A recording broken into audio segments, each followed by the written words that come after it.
नमस्कार दोस्तों, मेरा नाम है चिराग उटी, मेरे साथ हैं सुनील भाई।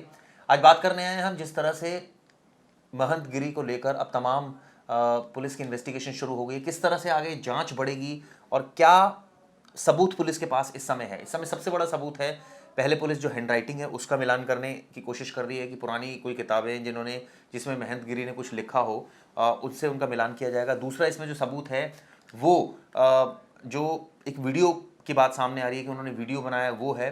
पूछताछ भी की जा रही है आरोपी से। साथ साथ सुनील भाई, एक ब्लैकमेलिंग की बात आ रही है इसमें, और इसमें एक सीडी की बात आ रही है, वो क्या बात है?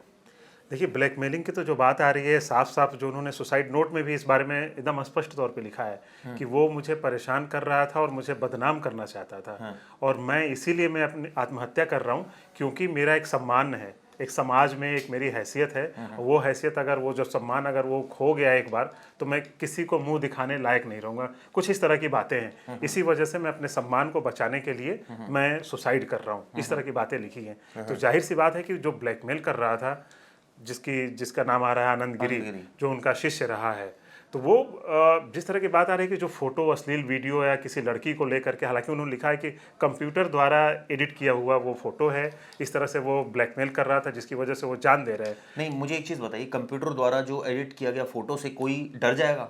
अगर मान लीजिए आपके पास ऐसा कोई फोटोग्राफ हो या आपके खिलाफ कोई फोटोग्राफ यूज करना चाहे, तो आपका सबसे पहला कदम क्या होगा? आप पुलिस में जाएंगे, कंप्लेंट करेंगे उस आदमी की कि भाई ये क्या फोटो इसने बनाया, मैं तो नहीं हूं उसमें। बिल्कुल, ये बात बिल्कुल सही है कि जाहिर तौर पर बात है कि अगर कोई इस तरह से अगर गलत तरीके से ब्लैकमेल करता है, तो इंसान सबसे पहले गुस्से में आता है या फिर विरोध जताता है। और जिसकी इतनी पकड़ हो, जिनकी इतनी पकड़ हो, तुरंत पुलिस ऑफिसर भाई हैं, परसों सीएम हैं, पीएम साहब हैं, सबसे इनके मतलब नेटवर्क में थे, सब लोग बातचीत करते थे। तो कंप्लेंट हो सकती है। लेकिन देखिए, दूसरा भी एक पहलू है, केवल एक पहलू नहीं है। दूसरा पहलू ये है कि जब आप एक बड़े ओहदे पर होते हैं, तो देखिए, आपको हमेशा ये कहा जाता है कि आपको इज्जत कमाने में वर्षों लग जाते हैं, सालों लग जाते हैं, लेकिन उसे गंवाने में सिर्फ एक सेकंड का वक्त भी नहीं लगता मान है। लिया सर आपकी तो बात। अगर ये बात अगर है, तो देखिए, अभी हम जो चीज़ उन्होंने लिखा है हम उसी को अभी फिलहाल सच मानेंगे। ठीक है। बाकी तो इन्वेस्टिगेशन में वो बात सामने आएगी। अभी पुलिस ये मिलान कराएगी कि वो हैंड राइटिंग उन्हीं की है। हालांकि जो देखा है, जो उनके शिष्य हैं, उन्होंने ये बताई है बात कि वो हैंड राइटिंग उन्हीं की है, लेकिन उसकी ऑफिशियल पुष्टि तब तक नहीं हो सकती जब तक कोई हैंड राइटिंग एक्सपर्ट ये ठीक बता बात ना है, दे। ठीक और बात है। दूसरी बात, जिस ब्लैकमेलिंग की बात हम कर रहे हैं, जिस सीडी या वीडियो, हालांकि उन्होंने लिखा है एक ऑडियो कैसेट भी जारी किया था सुसाइड नोट पर। अगर आप ध्यान से पढ़ेंगे तो उसमें ऑडियो कैसेट की भी बात है। तो यानी कि आनंद गिरी ने कोई पहले एक ऑडियो कैसेट भी, मतलब जिसमें ऑडियो में कुछ अश्लील बातें हों कहीं ना कहीं, तभी कोई परेशान होता है। मैं तो वैसी आनंद भी गिरी बात के है। बारे में पढ़ रहा था, देख रहा था। ये आदमी फॉरेन कंट्री में जाकर वीडियो बनाता है, ये आदमी पैराग्लाइडिंग करते हुए दिखाई देता है। ये कौन सा बाबा है कि जो पैराग्लाइडिंग भी कर रहा है, जो ऐसी तस्वीरें खिंचवा रहा है, जो चश्मा लगा रहा है, गॉगल लगा रहा है, जो अपने आप को, इनको छोटे महाराज कहते थे अखाड़े में।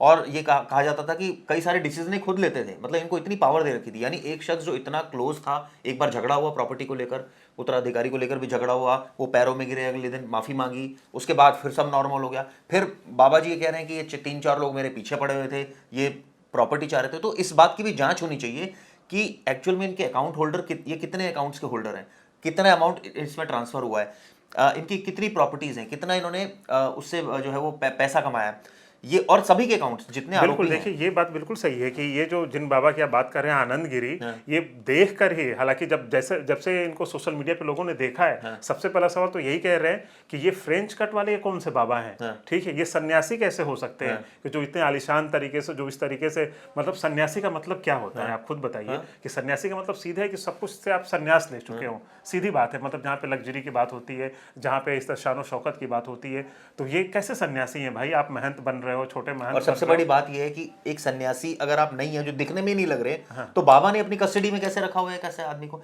देखिए, मैं ये नहीं चाहता कि हम किसी के खिलाफ कोई एजेंडा नहीं चलाने आए यहाँ पर। यहाँ हम सिर्फ फैक्ट्स पर बात करने आए, और जो फैक्ट्स जो दिख रहा है हम उस पर सवाल खड़े कर रहे हैं, डेट्स इट। इसके अलावा हमारा कोई मकसद नहीं है दोस्तों, मैं अपने व्यूअर्स को भी क्लियर कर देना चाहता हूँ। नहीं, देखिए, हम आनंद गिरी पे सवाल खड़े कर रहे हैं कि आनंद गिरी कहीं ना कहीं किसी न किसी तरीके से, देखिए, एक सीधा जो आदमी होता है, उससे जब आप ब्लैकमेल करते हैं तो कई तरीके से वो परेशान होता है। ठीक है, तो अभी ये कहना कि किस तरह की उसमें वीडियोज हैं, किस तरह की अश्लील फोटो मैं एक है, क्या एग्जांपल है, कोट करता हूँ, वो आप बिल्कुल। मुझे बताइएगा क्या इससे कनेक्टेड हो रहा है। एक हमारे जर्नलिस्ट फ्रेंड थे, उन्होंने उनकी वो शादी नहीं करना चाह रहे थे, लेकिन एकाएक अचानक वो ऑफिस में थे तो कोई लड़की मिलने आई किसी स्टोरी के सिलसिले में, और उनको उनसे प्यार हो गया और शादी हो गई। वो लड़की ने ये कहा कि अब मैं तेरे खिलाफ थाने में कंप्लेंट दूंगी कि तू मुझे परेशान करता है। वो डर गए, उन्होंने कहा मैं तो तुझे परेशान ही नहीं करता। वो इतना टेंशन में आ गए दोस्तों, उनके 2 बार एक्सीडेंट हो गए इस चक्कर में, घर डिस्टर्ब हो गया, उनको लगा मेरी इज्जत जो मैंने इतने सालों में कमाई है वो सब जीरो हो गई 1 सेकंड के अंदर, हो जाएगी अगर ये कंप्लेंट कर देगी, और फाइनली उनको ब्रेन हेमरेज हो गया और उनकी डेथ हो गई। तो क्या ये मामले को कंपेयर कर सकते हैं? बिल्कुल ऐसा होता ही है। देखिए जब किसी को, मैंने पहले भी बोला था कि इज्जत कमाने में हमें सालों लग जाते हैं, ठीक ना, गंवाने में कुछ सेकंड लगते हैं। तो कहीं ना कहीं ये भी सारी चीज़ें थी। जो प्रॉपर्टी की बात आती है, प्रॉपर्टी तो एक दूसरी बात है, प्रॉपर्टी आना जाना ये सारी चीज़ें तो लगी रहती हैं, लेकिन इज्जत कभी ना आती है ना कभी जाती। नहीं, मैं ये जानना चाह रहा हूँ सुनील भाई, क्या इज्जत को लेकर लोग इतने सेंटिमेंटल हो जाते हैं कि उनको लगता है ये मेरे खिलाफ आरोप लगा दिए झूठे? जैसे हमें याद होगा जब शुरुआत में कोई हमारे साथ कोई गलत होता था या कोई हमारे खिलाफ कोई गलत बयानबाजी करता था, हमें कितना बुरा लगता था, लेकिन over a period of time हमें लगा कि चलो यार ये तो पागल है।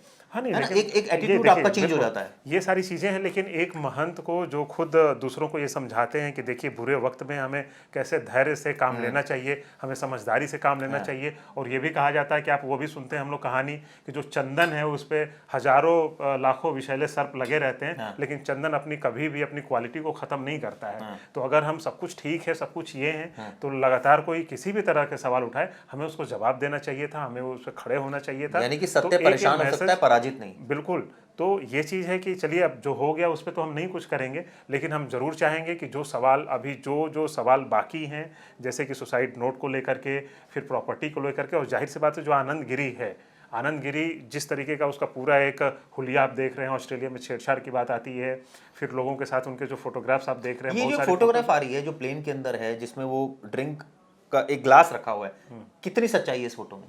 देखिए आप फोटो आपने खबर बनाई है इसलिए मैं पूछ रहा हूँ आपसे। नहीं नहीं, देखिए वो फोटो देख करके तो दोनों चीज़ें हैं, 50-50 वाली बात है उसमें। हालांकि ये कहा जा रहा है कि वो शराब की गिलास है और शराब वो पी रहे थे, लेकिन उसके बाद जब उनका जो बयान आया, कह रहे कि ये एप्पल जूस है, तो जाहिर सी बात है अगर एप्पल जूस था तो उस तरह की फ़ोटो को, मतलब पहले नहीं कमेंट आया था, लेकिन एक बात समझ लीजिए। और ऑस्ट्रेलिया में उनकी गिरफ्तारी भी होती है। जब वो लड़की के पास, जो लड़की उन्होंने आराम, वो पूजा पाठ कराने के लिए किसी के घर गए थे, और वहाँ पे जाने के बाद कुछ ऐसी बात होती है कि वो लड़कियों की पिटाई कर देते हैं, उनके साथ कुछ गलत हरकत करते हैं, उनको जेल भी जाना पड़ा था वहाँ ऐसा पे। ये पूरा अगर डिटेल में जानना चाहूँ मामला क्या था इसमें, जो मुझे समझ में आया कि शायद पीठ पर हाथ फेरने को लेकर था, कि वो उसको लेकर कोई विवाद हुआ था। हाँ देखिए, जो भी देखिए, एक जो लड़की होती है उसे गुड टच और बैड टच के बारे में बहुत अच्छे से पता बिल्कुल होता ठीक बात है। एक बाबा अगर प्यार से उसे आशीर्वाद दें तो एक लड़की तुरंत समझ जाएगी, और गलत नीयत से अगर आप टच करते हैं तो भी समझ जाती है। बिल्कुल ठीक बात तो कहीं ना कहीं वो गलत नीयत से टच किए थे। आप सोचिए कि ऑस्ट्रेलिया जैसे सिडनी शहर की जहाँ बात जो है, इतना एडवांस, जहाँ पे लोग इतना एडवांस हैं कि अगर आप गलत नहीं है तो गलत नहीं करेंगे, ये नॉर्मल सी बात है। लेकिन वहाँ पे जाहिर सी बात है उन्होंने गलत तरीके से टच किया था, तभी ये मामला इतना ज़्यादा उठा। तो बाबा जी ने क्यों रखा हुआ था इनको? जब इतने गलत आदमी थे, इतने सब कुछ थे, तो इनको तुरंत मठ से बाहर कर देना चाहिए था। अब देखिए ये तो क्या उनके पास कोई, वो कहते हैं ना, कोई नब्ज पकड़ी हुई थी, कोई देखिए ऐसी चीज थी? कुछ भी हो सकता है। और उसकी पुलिस उसी बात की जांच कर रही है, पुलिस उससे पूछताछ करेगी अभी बहुत तरीके से, और सारे ये पहलू सब कुछ ही क्लियर हो जाएंगे। आप एकदम फिल्टर की तरह सारी चीज़ें बाहर आएंगी, और तब तक हमें, मेरा मानना है कि तब तक हमें इंतजार भी करना चाहिए कि वाकई क्या सच है। बहुत ज़्यादा हमें आर्गूमेंट या कमेंट करने के बजाय हमें पुलिस की इन्वेस्टिगेशन को हमें ध्यान रखना चाहिए। और आप दोस्तों ये मत सोचिएगा किसी के खिलाफ कोई एजेंडा चला रहे हैं, हमारा पर्पज सिर्फ ये है कि सत्य परेशान हो सकता है लेकिन पराजित नहीं, और हमें सत्य ही बोलना है, और हमें कोशिश ये रखनी है कि जो सच बात है वो निकल कर सामने आए, ताकि दूध का दूध और पानी का पानी हो। बिल्कुल बिल्कुल, वही चीज़ें आनी चाहिए। और जो भी अभी तक जो भी सबूत मिले हैं, ठीक है, जिस तरह से उन्होंने अपने आप को फंदा लगा लिया। और एक चीज़ और बता दें कि जैसा कि उन्होंने हैंडराइटिंग में सारी चीज़ें जो लिखी हुई हैं, 13 सितंबर को उन्होंने, जाहिर सी बात है एक सवाल उठ रहा था कि भाई कुछ घंटों में एक इंसान 12 से 14 पेज का सुसाइड नोट कैसे लिख सकता है, जो आदमी इतने दिनों से लिखता ना हो। हालांकि कई लोगों ने ये सवाल उठाया था कि बाबा तो लिखना ही नहीं जानते थे, साइन करना नहीं जानते थे, तो कैसे लिख लिया। तो आपको बता दें कि 12वीं तक पढ़ाई की थी उन्होंने, 12वीं के बाद ही उन्होंने संन्यास लिया था, तो इसलिए लिखना पढ़ना वो जानते थे।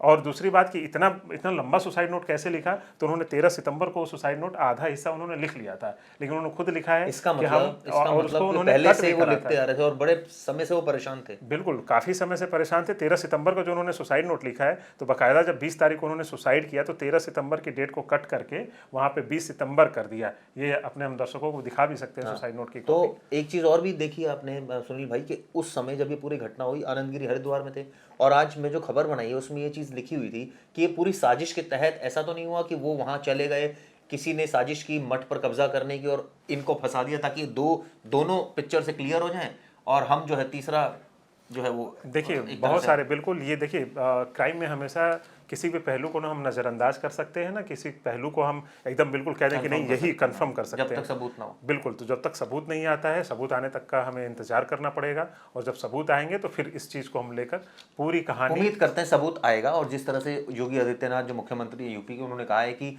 एक एक चीज़ जो है उसकी इन्वेस्टिगेशन हो रही है, तो एक अच्छी बात है। दूध का दूध पानी का पानी हो, बिल्कुल साफ चीज़ सामने आए और पता लगे कि ये दरअसल क्या खेल हो रहा था, क्या हालात पैदा हो गए। आखिर आप सोचिए ना कि इतने दिनों पहले सुसाइड नोट लिख रहे हैं, तो यानी पूरा प्लानिंग उनकी थी, एक तरह से कहा जाए पूरा उनके दिमाग में ये इतना प्रेशर डाल रखा था इतने टाइम से कि वो उन्होंने कई दिनों से प्लान कर रहे थे सुसाइड करने का। बिल्कुल। देखिए हमेशा जो सुसाइड के इस तरह के केसेस होते हैं, ये आदमी जब डिप्रेशन में होता है तो बड़ी लंबी एक प्रक्रिया चलती है, ये अचानक नहीं होता है। मतलब सुसाइड के केस में हमेशा दो तरह की बातें होती है, एक होता है डिप्रेशन जो बहुत लंबे समय से चला आता है, और एक होता है अचानक। एक होता है कि तुरंत अभी आपके साथ कोई विवाद हुआ, आपको गुस्सा आया, आपने सुसाइड कर लिया, जंप कर लिया, तो ये सारे केसेस होते हैं। लेकिन ये डिप्रेशन वाला केस है, बहुत लंबे समय से वो परेशान थे, इसीलिए 13 तारीख को पहले उन्होंने सुसाइड नोट लिखा था। हालांकि उस दिन सुसाइड नहीं कर पाए, फिर 20 तारीख को जब मौका मिला तो उन्होंने आखिरकार ये कदम उठा लिया। तो हमेशा हम ये कहते हैं कि देखिए परेशानियां ज़िंदगी में बहुत आती हैं, लेकिन सुसाइड करना, कोई इस तरह का कदम उठाना बिल्कुल भी गलत होता है, और कभी इस तरह के कदम उठाने की ज़रूरत नहीं पड़नी चाहिए, क्योंकि हमें अगर इंसान अगर बनाया गया है तो हमें उस पर लड़ना भी चाहिए और हमें आगे बढ़ना चाहिए। बिल्कुल ठीक है। तो धन्यवाद दोस्तों। धन्यवाद।